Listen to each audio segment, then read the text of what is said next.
Well, good morning, everybody. It's so good to see you here on this beautiful day. Praise the Lord that He's held off the rain for us to be able to give this press conference so that your voices, as well as the voice from the Texas Legislature, can be heard to not only the press, the state of Texas, but the whole world. So thank you very much for being in this morning.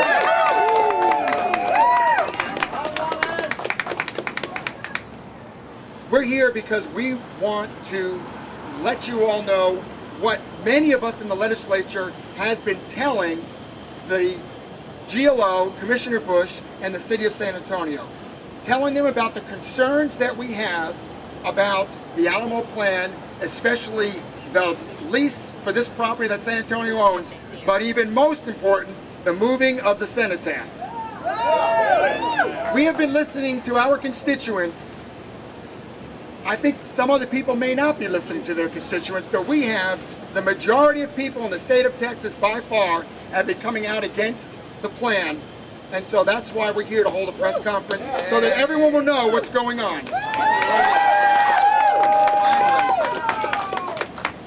With me this morning, I have El Conquistador, George Rodriguez. And I would like to introduce George and have him say a few words before I get into the things that I want to really share with you. So everybody give a welcome to George Rodriguez. First of all, let me thank Representative Biedermann for his effort. I consider myself a Texican. To the many Yankees that we have living amongst us nowadays, a Texican is a Texan of Mexican descent. Not a Mexican, but a Texan of Mexican descent, because there is a difference. I was born in Laredo, but I was raised here in San Antonio, and when my family moved here to San Antonio, we lived a few blocks away from here. It's all been demolished now, but we lived a few blocks from here on Crockett Street. And I remember very, very clearly being brought by my older brothers and sisters and my mom to the Alamo grounds and being taught in Spanish how sacred this ground was. I remember them telling me that the flag that flew over the Alamo on that fateful day in 1836 was a flag that said 1820. That meant that the folks in that battle behind the barricades here at the Alamo were fighting for the Mexican Constitution of 1820. They were not flying an American flag. They were not fighting for the United States. They were fighting as Mexicans for Mexican civil rights. And that is forgotten by some folks. These were not interlopers. They were not terrorists. They were not folks who were coming in to take land away, as many folks think. They were folks who just wanted liberty, freedom, and their rights. Okay? And when that failed, the alternative was, just like any other nation, they became independent. And we became Texans. And that is a history point that I would like to point out, particularly to the media. This is not about some folks wanting to just have their way and keep things as they are. No, no, no. This is about the reverence of our history. I speak Spanish, I eat tacos, I was raised in a bilingual home. I lived in Mexico for 2 years. And you know what I learned in Mexico those 2 years? How much of a Texan I was. And the reason being, because those folks over there don't like Texicans. I was looked on like, you know, a traitor. But I quickly reminded them that I live in the best state, the greatest state, in the greatest country in the world. We need to support the efforts of Representative Biedermann. We need to support that. We need to stand behind him. We need to make our legislators aware, because apparently our efforts, our words are falling on deaf ears at City Council here. That's what we need to do. We need to speak up, my friends, because the defense of freedom, liberty, and our history, it starts with us. let me once again thank Representative Biedermann and turn the time over back to him.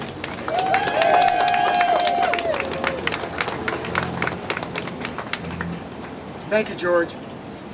Well, I just want to remind everybody again that this is not a political show. This is not a rally. This is a press conference because we need to get our voices heard from the legislature, from myself. And as I said earlier, I sent a letter to Commissioner Bush signed by 8 other representatives. And we have a number of other legislators who have also written letters to Commissioner Bush as well as the city of San Antonio. So independently, we have been working to try to get the word out about our concerns. And again, as being legislators, who do we listen to? We listen to you. We listen to the people. We listen to our constituents. So our concerns are your concerns, and we want those concerns to be brought out to not only the press, but also to the leaders in San Antonio, as well as to Commissioner Bush and the General Land Office. As I said earlier, I have been in constant contact with them for the last 2 months. Everything I'm going to speak about today, they know about. And I actually spoke with them yesterday again about this exact information I'll be saying this morning. So this is not something that I'm trying to hide. It's not a secret. It's all about transparency.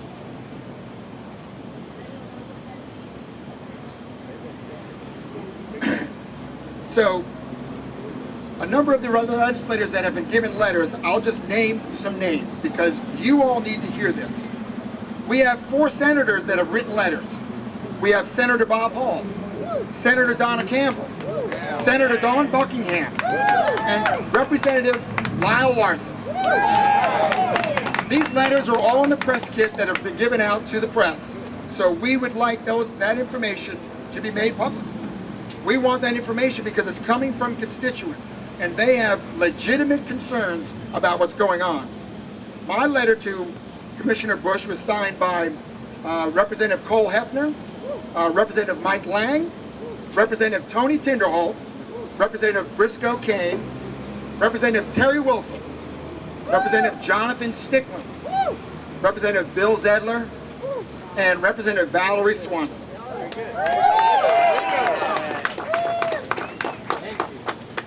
I am not standing alone.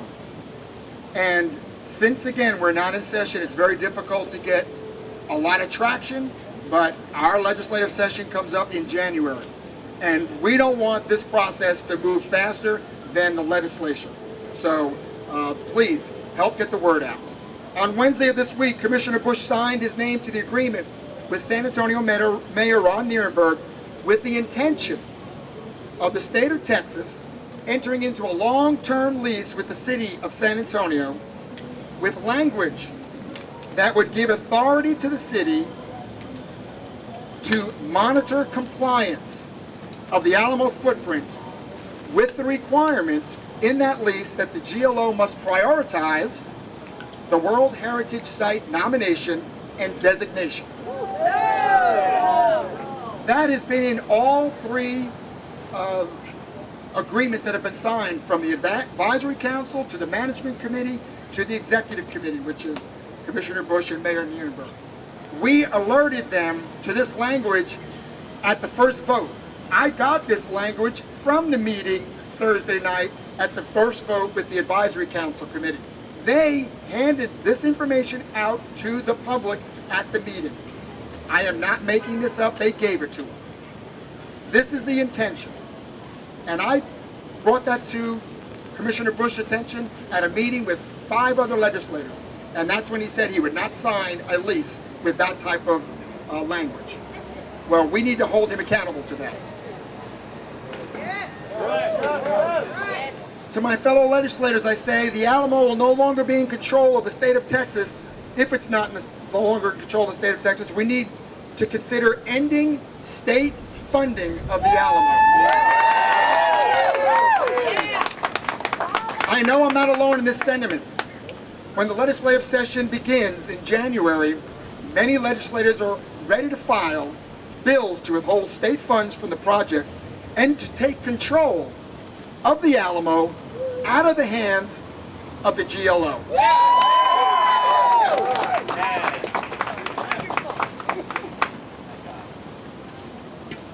We urge the GLO not to negotiate a lease that gives control of the Alamo to the city of San Antonio, nor the desire for the Alamo to be a World Heritage Site. This is not what Texans want, nor is this what our brave and heroic defenders fought and died for. In closing, thank you for coming. Thank you for getting the information out that needs to be gotten out. Thank those legislators who've been brave enough and courageous enough to stand up as our defenders did for us, for our freedom and for our independence for Texas. And God bless you, God bless the Alamo, and God bless Texas.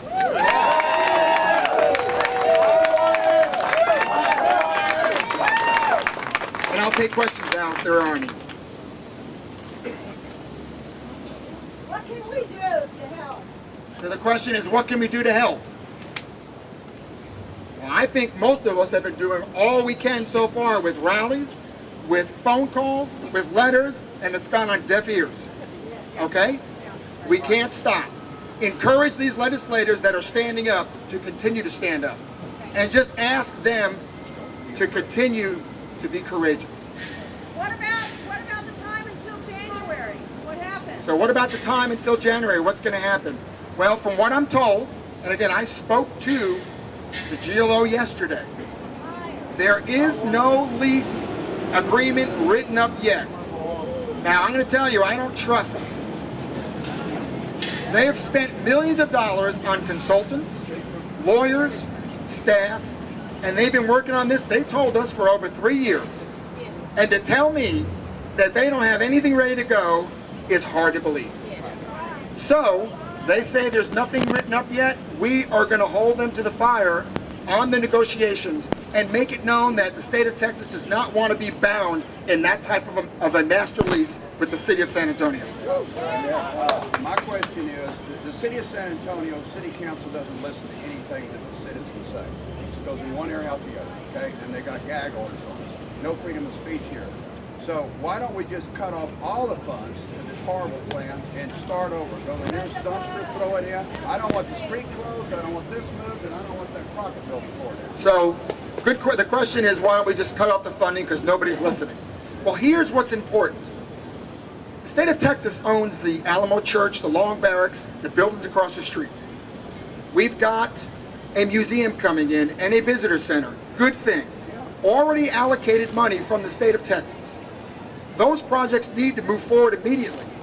All of the contention and controversy is on the land that the city of San Antonio owns.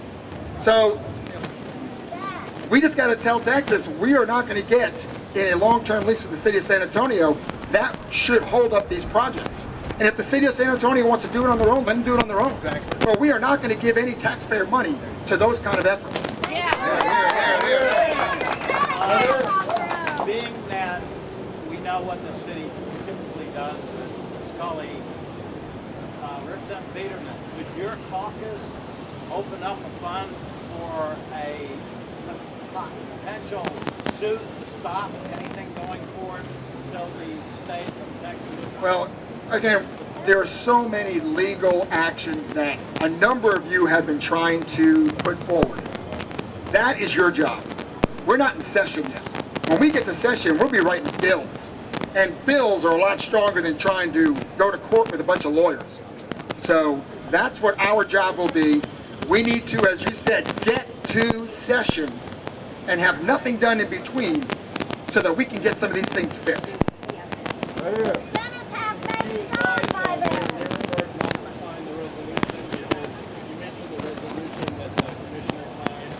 They already signed it.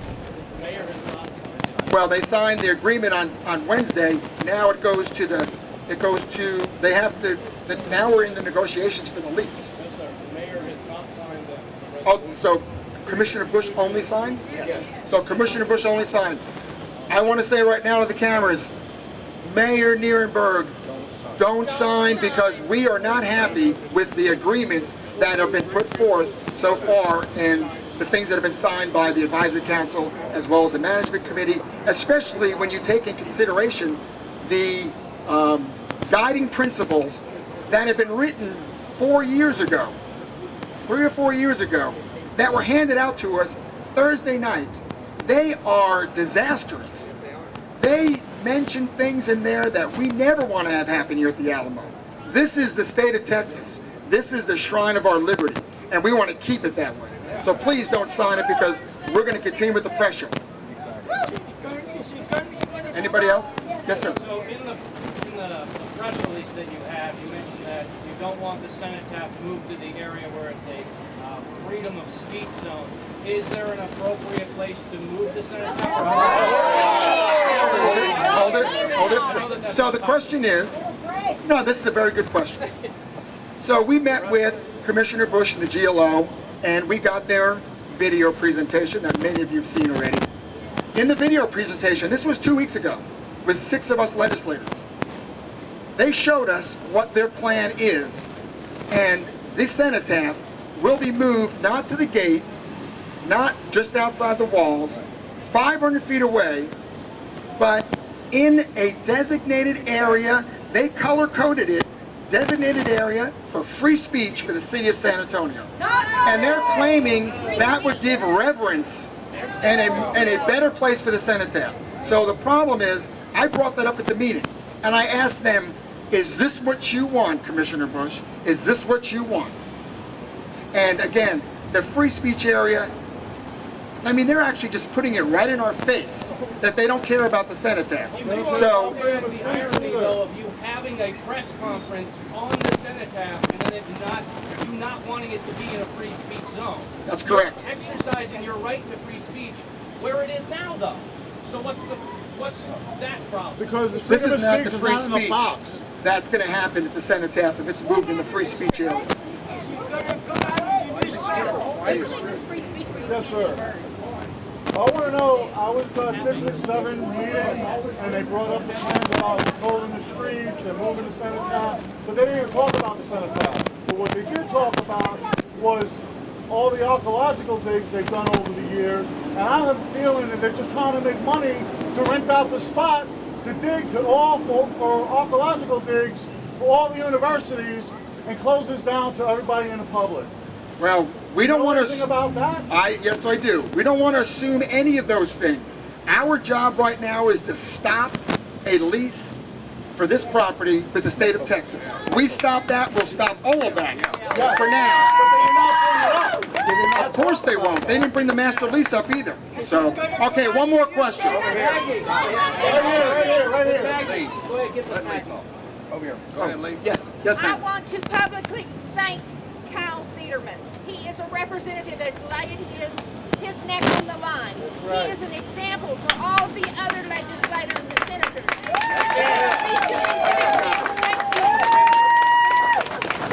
God bless you. Thank you so much. Thank everyone. I'll be around for a while if you have more questions. And all I have to say is, we are here to protect this place for the state of Texas, for our children, our grandchildren, and future generations forever. May they never forget what happened here at the Alamo. Thank you so much.